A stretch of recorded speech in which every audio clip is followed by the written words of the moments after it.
Hi guys, nongeye kubasuhuza nk'uko bisanzwe ni Sereveriye Channel ni Byiza TV, nkomeza kugushimira umuntu ukomeje kugenda ukora subscribe. Ndagushishikariza gukora subscribe nawe utarayikora kugira ngo dukomeze kugendana akantu ku kandi nk'uko bisanzwe. Channel ni Byiza TV. Uyu munsi nkuzaniye amakuru avuga mu kipe APR FC, aho ikipe APR FC yatanze agahimbaza muziki nyuma yo kunganya na Rayon Sport kugira ngo ize gukomeza kwitwara neza, nubwo itaje kwitwara neza ariko ntago byari nabi cyane ukurikije urwego APR FC ihagaze, ukurikije uko APR ihagaze muri minsi. Ubuyobozi bw'ikipe ya APR FC bwashimiye abakinnyi b'iyi kipe nyuma yo gukura inota kuri mukiye wa Rayon Sport ubwo banganyirizaga muri Stade Amahoro ubusa kuri uyu wa gatandatu.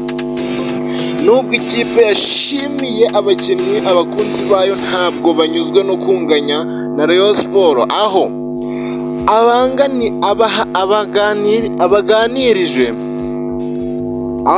abaganirije Ibyiza TV nyuma y'umukino bavuze ko umusaruro babonye kuri Stade Amahoro atari wo bifuzaga. APR FC yaje gukina uyu mukino irushwa na Rayon Sport amanota 11 ku rutonde rwa shampiyona, aho yasabwaga gutsinda kugira ngo ibe yagabanya ikinyuranyo cy'amanota irushwa na mukeba mbere yo gukina imikino yayo y'ibirarane. Amakipe yombi yagiye asimburana mu kubona amahirwe yo gutsinda mu gice cya mbere, aho Farnganye yaje guhusha igitego asigaranye na Paver Nzira, mu gihe Mamadusi nawe yaje guhusha nk'icyo nanone asigaranye na Katime Ndiaye.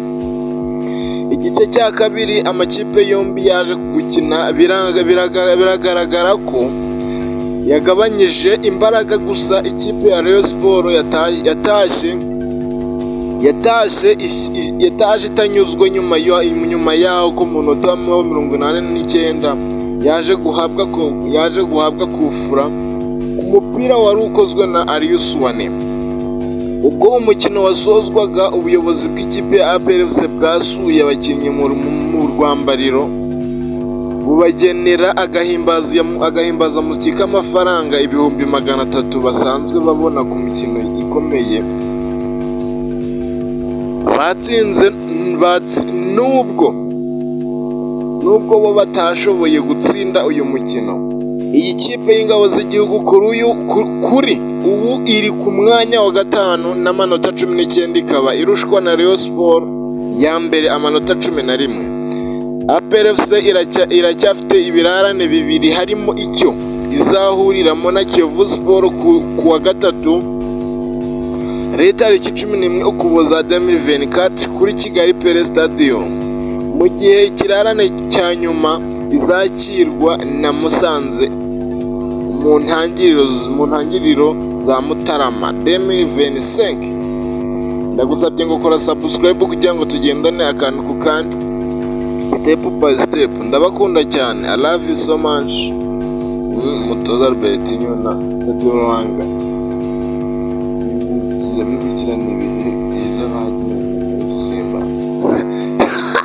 Arubonye agafoto mw'abantu mwe, mutoza wa Rayon Sport arimo kwifotozanya n'umukinnyi wa APR Tadeo Rwanga. Ndaza muze kuza guca kuri platform zanjye, muraza kukabona. Ngiye guhita ngashiraho, ngiye guhita ngapininga, muraza kukabona kabisa. Ngakomeza gukora subscribe kugira ngo tugendane akantu ku kandi.